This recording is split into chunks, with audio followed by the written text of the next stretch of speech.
आज की कहानी एक नरभक्षी कपालिक की है। वैसे तो कपालिक हमारे समाज की रक्षा करते हैं, पर यह कपालिक लोगों की मांस खाकर अपनी भूख मिटाया करता था।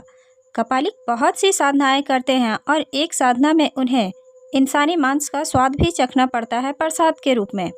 पर काली नाम के कपालिक को इंसानी मांस का एक अलग ही नशा सा हो गया था।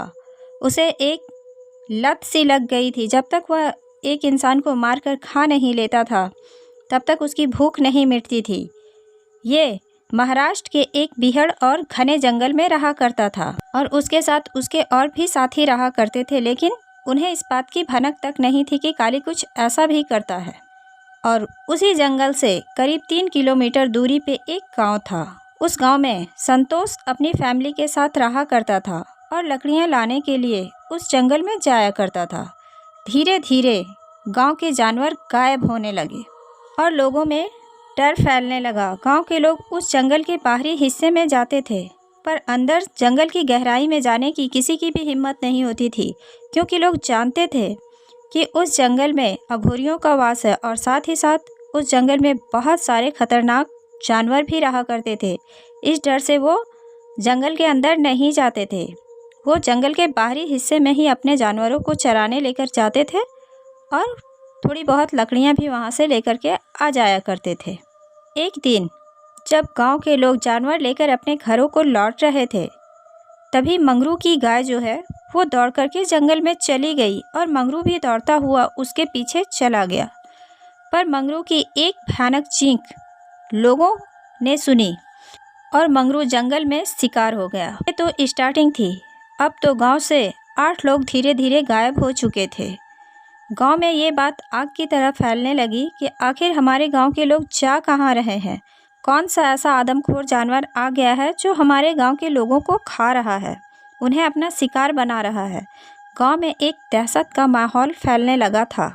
लोग घरों से निकलना बंद करने लगे थे और शाम होते ही अपने गांव के गलियों में भी निकलना बंद कर दिए, क्योंकि शाम होने के बाद उस गांव की गलियों में एक भयानक सी आवाज़ गूंजने लगती थी। ऐसा लगता था कि कोई जानवर चारों ओर घूम रहा है उनका शिकार करने के लिए। वहाँ पे एक भयानक गुर्राने की आवाज़ सुनाई देती थी और ये आवाज़ बहुत ही भयानक होती थी। लोगों में इतनी हिम्मत नहीं होती थी कि वो निकल करके देखे कि आखिर ये कौन सा जानवर है जो हमारे गांव में आ चुका है और शाम होते ही अपना आतंक फैलाने लगता है। उस आवाज़ को सुनते ही लोग अपने घरों में दुबक से जाते थे। लेकिन ये सब होने के बावजूद भी संतोष रोज़ जंगल जाया करता था। उसकी माँ उसे रोकती थी पर वो नहीं मानता था। उसका बर्ताव पूरी तरह से चेंज हो चुका था। उसने खाना पीना बंद कर दिया था। उसकी माँ को कुछ समझ नहीं आ रहा था कि आखिर मेरे बेटे के साथ हो क्या रहा है। वो 15-20 दिन से ज़्यादा हो गए थे। संतोष ने खाना पीना सब छोड़ दिया था, लेकिन वो तंदुरुस्त था। उसकी माँ को कुछ समझ नहीं आ रहा था। उसे लग रहा था कि हो सकता है ये कहीं और भी खा करके आ जाता है। लोग अब मवेशी चराने भी उस जंगल में नहीं जाते थे, क्योंकि उनके अंदर एक दहशत फैल गई थी। जब वो वहाँ पहुँचते थे तो उन्हें कहीं ना कहीं इंसानी हड्डियाँ नज़र आने लगी थी। वो समझ जाते थे कि किसी जानवर ने गाँव के लोगों का शिकार यहीं पर किया है, या गाँव से उठाकर वो घसीटता हुआ उसे यहाँ तक लाया है। लेकिन ना तो घसीटने के निशान होते थे और ना ही कहीं पे खून का एक कतरा, सिर्फ हड्डियां ही होती थी। ऐसा लगता था बड़ी ही सफाई के साथ उसने इसे खा लिया है। एक रात संतोष की माँ को एक अलग आवाज़ सुनाई देती है और उसकी नींद खुल जाती है। वो अपनी खिड़की से झांक कर देखना चाह रही। वो ये जानना चाहती थी कि आखिर हमारे गाँव में ये कर कौन रहा है, कौन सा जानवर है। जब वो खिड़की से झाँक करके देखती है तो उसके होश उड़ जाते हैं। वहाँ पे एक इंसान घूम रहा था, लेकिन वो इंसान भी नहीं था, वो जानवर के समान लग रहा था। वो बहुत ही भयानक था। उसकी आंखें लाल और बड़े बड़े बाल थे। उसके नाखून बहुत बड़े बड़े थे। देखने में इतना क्रूप और इतना भयानक था कि उसकी माँ को कुछ समझ ही नहीं आता है कि ये चीज़ है क्या। उसे इतना ही समझ आता है कि हमारे गांव में मौत का तांडव शुरू हो चुका है, हमारे गांव में किसी की नज़र लग गई है। ये कोई बहुत ही भयानक जीव है जो हमारे गांव से लोगों को उठा करके ले करके जा रहा है। और वो पागलों की तरह उस गली में घूम रहा था। ऐसा लग रहा था कि आज वो किसी को उठा करके लेके ही जाएगा। तभी उसकी माँ की नज़र गांव के ही एक आदमी पे पड़ती है जो अपने घर से निकलता है और उस आवाज़ की ओर धीरे धीरे जाने लगता है। वो भयानक सा चेहरा आगे आगे चल रहा था और पीछे पीछे गांव का एक आदमी। संतोष की माँ को कुछ समझ नहीं आता है। वो उसका पीछा करना चालू कर देती है और वो जंगल के बीच पहुंच जाती है और वहाँ पर वो छिप करके देखने लगती है तो उसके पैरों तले की ज़मीन खिसक जाती है, क्योंकि ये कोई और नहीं संतोष था और उसका चेहरा बहुत ही भयानक हो चुका था और उसने उस इंसान को अपने नाखूनों से चीर दिया और वो पहले उसका खून पी जाता है और फिर सारा मांस खा जाता है। उसकी माँ ये देख नहीं पाती और वो वहीं पे बेहोश हो जाती है। और जब सुबह उसकी आँख खुलती है तो उसे 5 अघोरियों ने घेर रखा था। वो उठ करके हड़बड़ा करके बैठ जाती है और अघोरी उनसे पूछने लगते हैं कि आप इस जंगल में कैसे पहुंच गई। तो वो सारी बात बता देती है और वो साथ ही साथ कहती है कि वो कोई और नहीं मेरा बेटा है जो लोगों को मार करके खा रहा है। लेकिन अघोरी समझ चुके थे कि ये उनका बेटा नहीं है। वो कहते हैं वो तेरा बेटा नहीं है, तेरे बेटे के अंदर नरभक्षी कपालिक की आत्मा है जिन्हें हम लोगों ने आज से करीब 1 साल पहले ही मार दिया था, क्योंकि वो बहुत ही भयानक और बहुत ही खतरनाक हो चुका था। वो लोगों को मार करके उसके खून को पिया करता था और उसके मांस को खाया करता था। उसने करीब 500 से भी ज़्यादा लोगों को मार करके खा लिया था और इसकी जानकारी हमें नहीं थी। वो बाहर से लोगों को लाया करता था। लोग उसकी आवाज़ सुन करके ही उसके पीछे आने लगते थे। उन्हें कुछ भी होश नहीं रहता था और वो स्वयं उसके आगे आकर के बैठ जाते थे और वो आराम से उसे अपना शिकार बना लिया करता था। लेकिन जब हमें इस बात की जानकारी हुई तो हम लोगों ने उसे रोका पर वो नहीं माना। उसने हम लोगों पे ही हमला कर दिया, जिसकी वजह से हमने उन्हें मार करके उसकी आत्मा को एक पेड़ में कैद कर दिया था। लेकिन तेरे बेटे ने उसे आज़ाद कर दिया और अब वो तेरे बेटे के अंदर ही समा गया है। वो वही काम कर रहा है जो वो पहले किया करता था। अब वो पूरे गांव के लोगों को मार डालेगा, वो किसी को नहीं छोड़ेगा, वो सबको मार करके अपनी भूख मिटा लेगा। और तेरे बेटे को बचाने के लिए हमें अपने गुरुओं की सहायता लेनी पड़ेगी।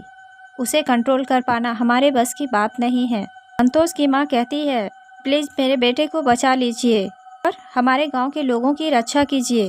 वो एक एक करके 12 लोगों की जान ले चुका है। वो लोग अपने गुरु को बुलाते हैं। बहुत बड़ी साधना शमशान घाट के सामने की जाती है। संतोष की आंखें लाल लाल और खून के जैसे, चेहरा भयानक कपालिक का हो चुका था। वो संतोष लग ही नहीं रहा था। वो कहने लगता है और कहता है तुम लोग मुझे भगाओगे, तुम्हारे अंदर इतनी ताकत है। तुम लोगों ने एक बार कोशिश की थी, लेकिन क्या तुम लोग मेरा कुछ कर पाए थे? देखो आज भी मैं तुम्हारे सामने खड़ा हूँ। तुम लोग मेरा बाल भी बांका नहीं कर सकते हो और मैं तो अब एक शरीर में हूँ। मैं इसे छोड़ करके कहीं नहीं जाऊँगा। मैं पूरे गांव को शमशान घाट बना दूँगा और मैं सबको मार करके अपनी भूख मिटाऊँगा। इतना कहने के बाद वो ज़ोर ज़ोर से हंसने लगता है। उसकी हंसी पूरे जंगल में गूंज रही थी। ऐसा लग रहा था कि कोई तूफान आने वाला है। और उन अघोरियों के गुरु तभी वहाँ पे पहुँच जाते हैं और वो मंत्र पढ़ना स्टार्ट कर देते हैं। जब वो मंत्र पढ़ रहे थे तो ये हंसे जा रहा था। तभी गुरु दीक्षित जी ने उन्हें अपने कमंडल से लाया हुआ अभिमंत्रित जल उस पर डाला और वो तिलमिला उठा और सब ने एक साथ मंत्र पढ़ते हुए उसके शरीर पे अभिमंत्रित राख डालना चालू कर दिया और वो ज़ोर ज़ोर से तड़पने लगता है। वो वहाँ से भागने की कोशिश करता है पर वो भाग नहीं पाता है। वहाँ पर एक जानवर की बलि दी जाती है और संतोष दौड़ता हुआ उस जानवर के ताज़े खून को चाटने लगता है। वो उस खून को पी लेता है और पीने के बाद वो वहीं पे निढाल हो जाता है और थोड़ी देर के बाद उसे होश आती है। तांत्रिक बाबा कहते हैं कि ये अब हमारे कैद में आ चुका है। तुम्हारा बेटा अब पूरी तरह से ठीक हो चुका है, लेकिन इसे इस जंगल से दूर रखना, क्योंकि हम उस कपाली की आत्मा को इस जंगल से दूर नहीं ले जा सकते हैं। हम उसे इसी जंगल में कैद कर सकते हैं और अगर फिर से किसी ने इसे आज़ाद किया तो ये फिर से पूरे गांव को शमशान घाट बना देगा। तो ध्यान रहे तुम्हारे बेटे के साथ ही गांव वाले इस जंगल के अंदर ना आए, वरना उसी दिन से इस गांव में मौत का तांडव चालू हो जाएगा। संतोष की माँ संतोष को उठा करके अपने घर लेकर के चली जाती है। संतोष 8 दिनों तक बेड से उठ नहीं पा रहा था। वो बहुत ज़्यादा कमज़ोर हो चुका था। उसे डॉक्टर से दिखलाया जाता है, उसे बहुत सारी दवाइयाँ दी जाती है और संतोष को कुछ याद ही नहीं रहता है। उसे ऐसा लग रहा था कि वो बहुत दिनों से बीमार है। वो अपनी माँ से पूछता है कि मैं इतने दिनों से कहाँ था, मुझे ऐसा क्यों लग रहा है कि मैं बहुत ज़्यादा वीक और बहुत ज़्यादा बीमार हो चुका हूँ। उसकी माँ उसे समझाती है कि तुम्हें डरने की ज़रूरत नहीं है, तू यहीं था लेकिन तू बीमार था। तो thanks for watching this story guys. अगर आपको हमारी स्टोरी अच्छी लगी हो तो प्लीज़ लाइक एंड सब्सक्राइब ज़रूर कीजिएगा और प्लीज़ सपोर्ट ज़रूर कीजिएगा।